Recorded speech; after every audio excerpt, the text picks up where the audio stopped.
2 सालों से समझ रहा हूँ मैं। राजेश, राजेश मुझे थोड़ा वक्त दो, मैं सब ठीक कर दूंगी। 2 साल का वक्त दिया बहुत होता है दोस्त। तुम 2 सालों में तुम लोगों की वजह से मेरे परिवार का इज्जत समाज में मिट्टी में मिल गया है। उसका क्या? नाते रिश्तेदार दोस्त सब तलवाते हैं मुझे कि हे तुझे दहेज नहीं दिया गया, तू काबिल नहीं था। मैं काबिल नहीं था क्या? बोलना, मैं काबिल नहीं था। बोल बोलना। तेरे बाप ने कहे थे 2 लाख रुपए देने को, आज तक दिया क्या? बोला बोल। क्या मैं काबिल नहीं था? राजेश मैं तुम्हारी पत्नी हूँ।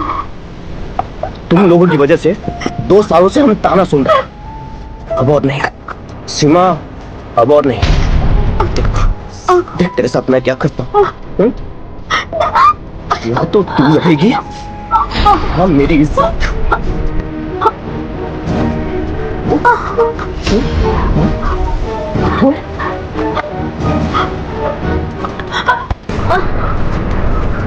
साहब एक झूठा फोन आया, कह रहे थे गायत्री मर गई। चांदनी चौक से आए हैं। हाँ जी, केदारनाथ। हाँ जी। ए हटिए सामने से। मैंने आपको कॉल किया था। आज सुबह 8:45 के करीब लड़की के पति का फोन आया। प्राइमा फेसी सुसाइड केस लगा है। चेहरा दिखा दो।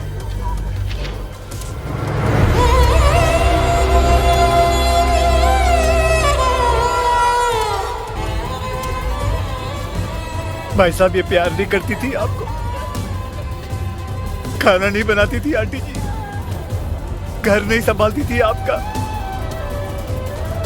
फिर क्यों मार दिया इसे? क्यों मार दिया इसको?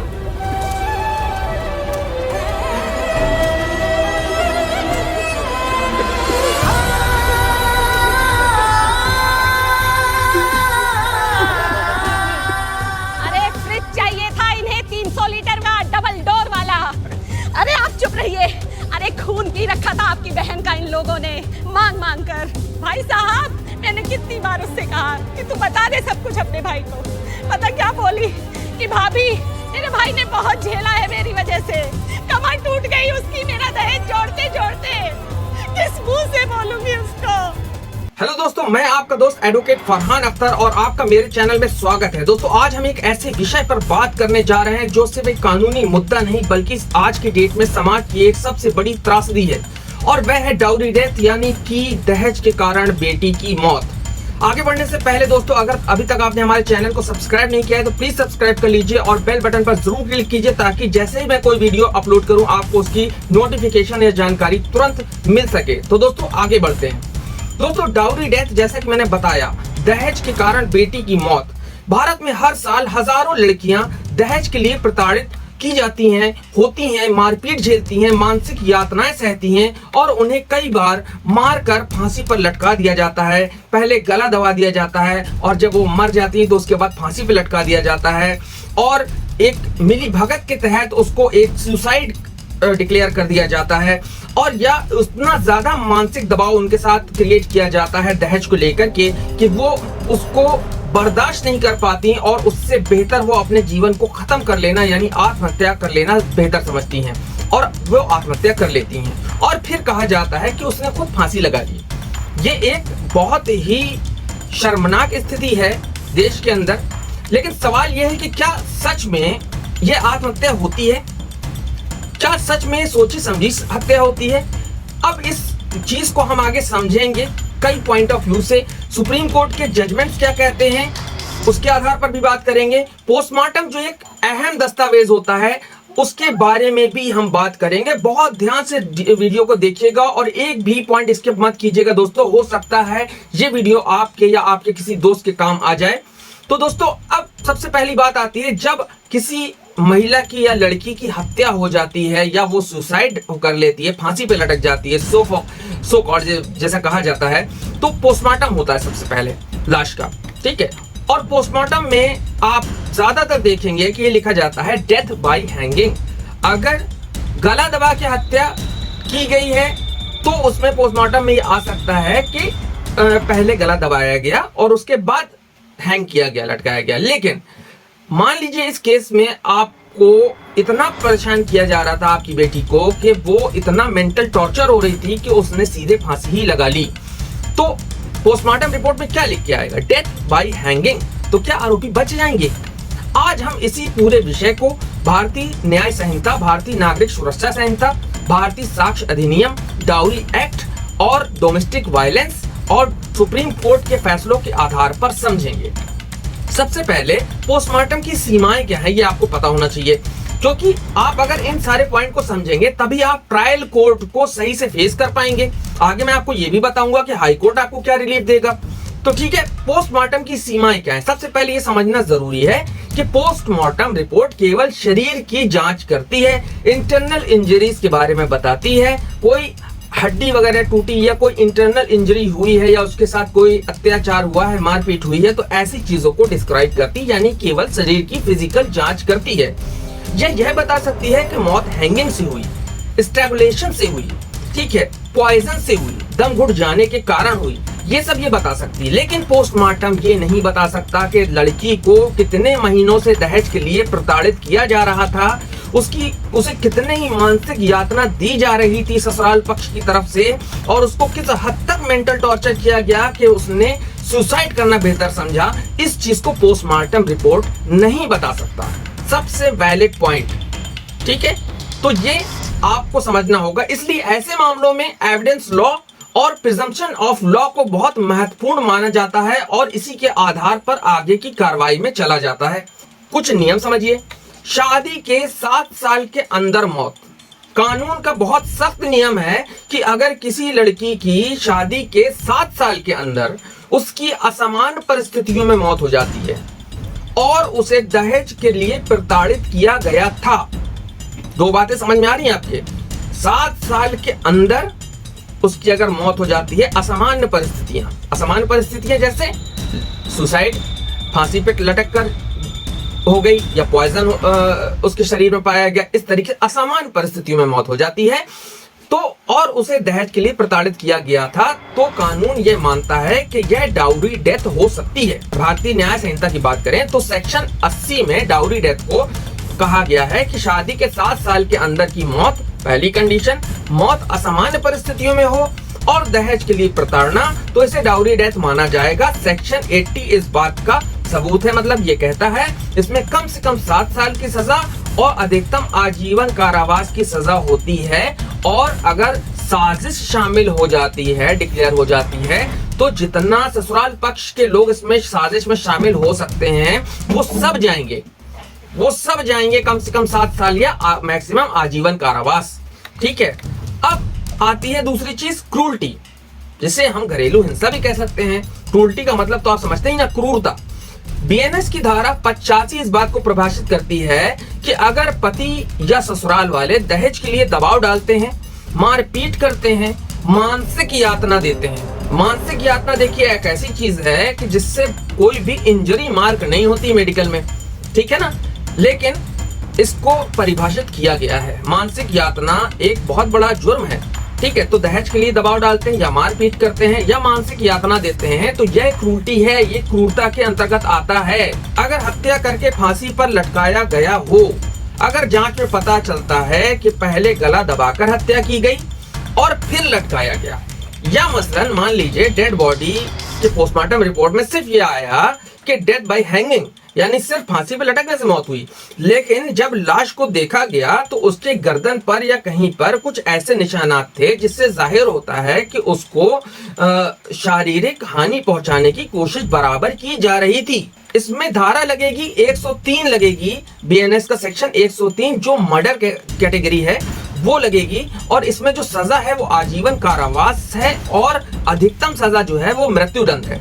अब दूसरी पोजीशन, अगर मानसिक दबाव में आत्महत्या हुई, अगर लड़की ने आत्महत्या की, ठीक है, हमने मान लिया कि लड़की ने आत्महत्या कर ली, ठीक है, लेकिन उसे दहेज के लिए कंटिन्यूअसली प्रताड़ित किया जा रहा था, उसे मानसिक रूप से इस हद तक तोड़ दिया गया, और जबकि वो जानती थी कि उसके घर वाले इस डिमांड को पूरा करने में सक्षम नहीं है और घर वालों को दबाव में नहीं देख सकती वो, और इस तरीके से उसे मानसिक रूप से तोड़ा गया और उसने आत्महत्या करना बेहतर समझा, अपने जीवन को समाप्त करना, तो यहाँ पर बीएनएस के सेक्शन 108 यानी 108 धारा बीएनएस की अबेटमेंट ऑफ सुसाइड यानी सुसाइड के लिए उकसाना माना जाएगा, ठीक है। और इसके लिए भी कानून बहुत सख्त है, समझ लीजिए कि कारावास लंबा है। अबेटमेंट ऑफ सुसाइड 108 108 जो है वो सुसाइड के लिए उकसाना है, इसमें भी जो है कारावास की सजा है और बहुत सख्त सजा है यानी रिग्रेसिव इम्प्रिजनमेंट है। इसके अलावा डाउरी प्रोहिबिशन एक्ट है, ठीक है, जिसमें सेक्शन 3 में ये साफ साफ मेंशन है, लिखा है दहेज लेना या देना अपराध है और उसकी सजा 5 साल तक की जेल हो सकती है, ठीक है। सेक्शन 4 ये कहता है दहेज की मांग करना भी अपराध है। अब आ जाते हैं हम साक्ष्य अधिनियम यानी भारतीय साक्ष्य अधिनियम बीएसए के सेक्शन 118। यह सबसे शक्तिशाली कानून है। अगर यह साबित हो जाए कि लड़की को दहेज के लिए प्रताड़ित किया जा रहा था, अगर यह साबित हो जाए तो अदालत ये प्रिज्यूम कर लेती है, ये मान लेती है कि मौत के लिए पति और ससुराल वाले ही जिम्मेदार हैं। इसे जो है अदालत मान लेती है और इसे कहते हैं प्रिजम्पशन ऑफ डाउरी डेथ, यानी कि इसे प्रिज्यूम कर लिया जाता है कि जो डेथ हुई है ये डाउरी डेथ है, क्योंकि इसको उकसाया गया है, ठीक है। इसको आगे पिछली धाराओं में मैंने अभी जो आपसे बताया उसमें भी मैंने आपसे ये चीज क्लियर की है। अब कुछ सुप्रीम कोर्ट के कुछ जजमेंट कोट कर देते हैं, जिसमें क्या कहा गया है। देखिए, Kansraj versus state of Punjab में सुप्रीम कोर्ट ने कहा डाउरी हरिसमेंट अगर साबित हो जाए तो प्रिजम्पशन लगेगा। क्या प्रिजम्पशन लगेगा? कि डेथ का प्रिजम्पशन लगेगा, प्रिजम्पशन ऑफ डाउरी डेथ लगेगा, ठीक है। ये सुप्रीम कोर्ट ने कहा है। दूसरा, अगर हम जजमेंट की बात करें तो Rajbir versus state of Haryana में सुप्रीम कोर्ट ने कहा है डाउरी डेथ के मामलों में मर्डर चार्ज भी लगाया जाना चाहिए, क्योंकि आप समझ सकते हैं ना कि कोई भी लड़की ससुराल में अगर हंसी खुशी है तो वो जबरदस्ती में जाके जान नहीं दे देगी। इसका मतलब है कि वो मेंटली टॉर्चर हो रही है, उसके साथ वो व्यवहार नहीं हो रहा जो उसके माता पिता के घर होता था, उसको मानसिक रूप से प्रताड़ित किया जा रहा है, क्रूरटी की जा रही है, उसके साथ मारपीट की जा रही है, या जो कुछ भी है उसको उकसाया जा रहा है। तो ऐसे मामलों में सुप्रीम कोर्ट ने clearly Rajbir versus state of Haryana के केस में कहा है कि डाउरी डेथ के मामलों में मर्डर चार्जेस भी लगाए जाने चाहिए, ठीक है। इसी तरह अगला जो केस लॉ है वो है Satvir Singh versus state of Punjab. इसमें कोर्ट ने कहा सून बिफोर डेथ क्रूरटी साबित होना जरूरी है, ठीक है। अब इन्वेस्टिगेशन कैसे मजबूत करें? अब यहाँ पे मैं आपको बता रहा हूँ कि ट्रायल जो होता है, क्योंकि सबसे पहले तो ट्रायल ही है, ठीक है ना, FIR दर्ज होगी, सारा कुछ होगा, तो आगे सबसे पहला जो प्रोसीजर है तो ट्रायल कोर्ट है। तो अगर पीड़ित पक्ष न्याय चाहता है तो सबसे पहले इन्वेस्टिगेशन मजबूत करनी होगी। तो उसके लिए आपको सबूत मजबूत करने होंगे। सबूत में क्या? जैसे कि कॉल रिकॉर्डिंग, उसने अपने घर में रोते हुए बात की हो कि मुझको प्रताड़ित किया जा रहा है, उसकी रिकॉर्डिंग हो, या ये बात की हो, या व्हाट्सएप चैट या SMS किया हो जिसमें उसने ये कहा हो कि मुझसे ये डिमांड की जा रही है, मुझे इस तरीके से परेशान किया जा रहा है, ऐसा परेशान किया जा रहा है। या फिर जो मर गई है उसने कोई डायरी लिखी हो या कोई नोट लिखा हो, या कोई उसका मेडिकल रिकॉर्ड सामने आ जाए कि इससे पहले से मारपीट हुई थी, या उसके कोई पड़ोसी स्टेटमेंट दे दें, ठीक है, अगर वो हॉस्टाइल ना हो गए हों तो वो अगर स्टेटमेंट दे दें तो ये बहुत महत्वपूर्ण एविडेंस के तौर पर काम आता है। अब अगर मान लीजिए कोई पावरफुल फैमिली है ससुराल पक्ष, और आपको लगता है कि पुलिस उनके साथ कोऑपरेट कर रही है और आपको पुलिस की जांच या इन्वेस्टिगेशन पर संदेह जा रहा है, संदिग्ध हो, तो अगर पुलिस आरोपी के दबाव में काम कर रही है तो पीड़ित पक्ष जो है वो BNSS यानी भारतीय नागरिक सुरक्षा संहिता की धारा 173 क्लॉज 4 के तहत SP को कंप्लेंट कर सकती है, ठीक है। अगर SP भी आपकी नहीं सुनता, SP को कंप्लेंट आपको रजिस्टर्ड डाक से करनी है ताकि आपके पास उसका प्रूफ मौजूद हो कि SP को आपने कंप्लेंट की है, ठीक है। उसके बाद आपको जो है BNSS की जो धारा है 175, उसमें मजिस्ट्रेट एप्लीकेशन, जो पहले 156(3) थी, ठीक है, उसके तहत आपको मजिस्ट्रेट एप्लीकेशन देनी है सीधे कि हमने साहब पुलिस से भी बात कर ली, SP साहब को भी लिख दिया, उसकी देखिए ये रिसीविंग है, उनको लेटर लिखा जा चुका है, लेकिन कुछ नहीं हो रहा, हमको न्याय नहीं मिल रहा, पुलिस कोऑपरेट नहीं कर रही। आपको सारा मामला मजिस्ट्रेट को बता देना है। उसके बाद भी अगर आपका काम नहीं बन रहा तो आप सीधे जो है हाई कोर्ट में रिट पिटीशन फाइल कर सकते हैं। अब ट्रायल कोर्ट की स्ट्रेटेजी, ट्रायल कोर्ट केस जीतने के लिए जरूरी है कि मोटिव एस्टेब्लिश करें। प्रोसिक्यूशन को चाहिए कि वो इस बात पे ज्यादा फोकस करे कि लड़की की अगर मृत्यु हुई है तो उसका मोटिव ससुराल के पास क्या था, इसको प्रूव करने के लिए मतलब एस्टैब्लिश करे। क्रूरटी को प्रूव करने के लिए एविडेंस इकट्ठा करे ताकि ये समझ में आए कि क्रूरटी हो रही थी उसके साथ। डाउरी डिमांड को प्रूव करे, जो जैसा कि मैंने बताया कॉल रिकॉर्ड, व्हाट्सएप मैसेज या चैट मैसेजेस वगैरह, या कोई चिट्ठी पत्री जो उसके द्वारा लिखी गई हो जिसमें ये क्लियरली मेंशन हो या दबे अल्फाजों में भी मेंशन हो जिसमें कि ये दहेज से संबंधित मांग हो रही है और मेरे ऊपर अत्याचार हो रहे हैं। तो ये सब चीजें ट्रायल कोर्ट के केस जीतने के लिए जरूरी हैं। गवाहों की भूमिका, सबसे महत्वपूर्ण गवाह जो होते हैं इसमें भाई, माता पिता और पड़ोसी होते हैं। अगर लड़की फोन पर शिकायत करती थी तो कॉल रिकॉर्डिंग और साथ में माता पिता का बयान सबसे मजबूत एविडेंस माना जाता है डाउरी डेथ के केस में। आप ये बात समझ लीजिए, ठीक है। अब डिजिटल एविडेंस, आज के समय में आप जानते ही हैं, व्हाट्सएप है, कॉल रिकॉर्डिंग है, चैट्स है, ये सब बहुत बड़े सबूत बन सकते हैं और डिजिटल एविडेंस मान्य है।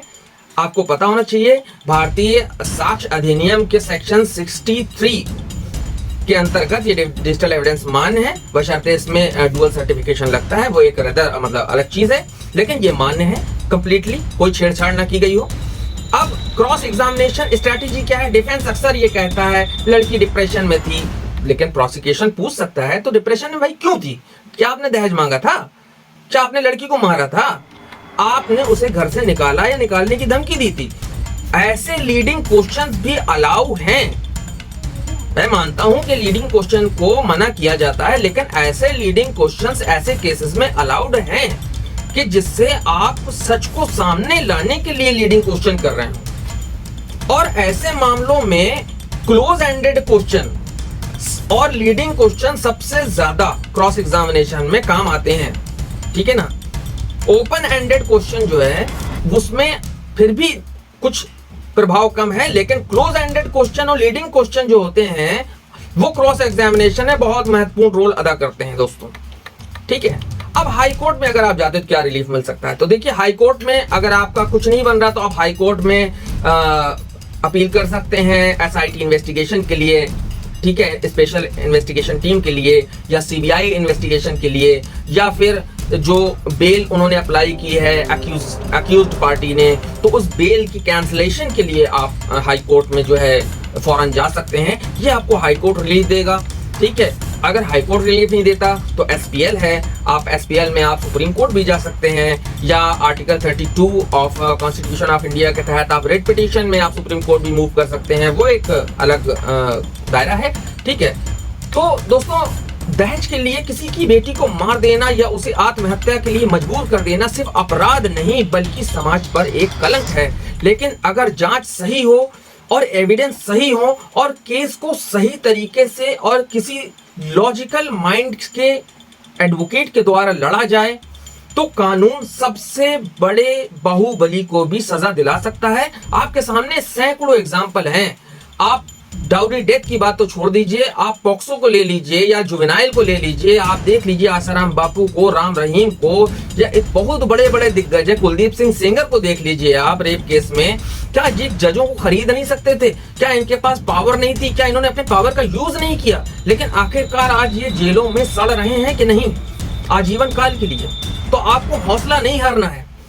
आप किसी ऐसे वकील से संपर्क करें जो आपकी चीज को समझे और उसको भावनात्मक नहीं, एक स्ट्रैटेजिकल प्लान के तहत जो है इम्प्लीमेंट करे और आपको इंसाफ दिलाए। उसको जाना पड़े तो हाई कोर्ट तक जाए, और उसको जाना पड़े तो एसपीएल के लिए या रिट के लिए सुप्रीम कोर्ट तक जाए। तो दोस्तों, ऐसे वकील की आपको जरूरत है। अगर कंसल्टेशन चाहते हैं, अगर आपके साथ भी ऐसी कोई मैटर है या आप कंसल्टेशन चाहते हैं दोस्तों, तो आप मुझसे भी संपर्क कर सकते हैं। मैं भी आपकी कंसल्टेशन के लिए अवेलेबल हूं। और एडवोकेट का मतलब ही ये है मजलूमों को न्याय दिलाने के लिए और उनके हक के लिए लड़ना, ठीक है, जो कि आज एक पेशा बन चुका है। तो ये एक एडवोकेट का काम है कि जिसके साथ घटना हुई है, जब जो मजलूम है जिसको न्याय नहीं मिल रहा उसके लिए न्याय के लिए लड़ना, ये एक एडवोकेट का कर्तव्य है। तो दोस्तों उम्मीद करता हूँ आज का वीडियो आपको पसंद आया होगा। अगर वीडियो पसंद आया तो लाइक कीजिए, सब्सक्राइब कीजिए, ज्यादा से ज्यादा शेयर कीजिए, क्योंकि ये समस्या बहुत ज्यादा है, ताकि बहुत से लोगों को इस बारे में जागरूकता मिल सके, इसकी नॉलेज मिल सके। तो दोस्तों मैं आपका दोस्त एडवोकेट फरहान अख्तर एक बार फिर हैव ए ग्रेट डे।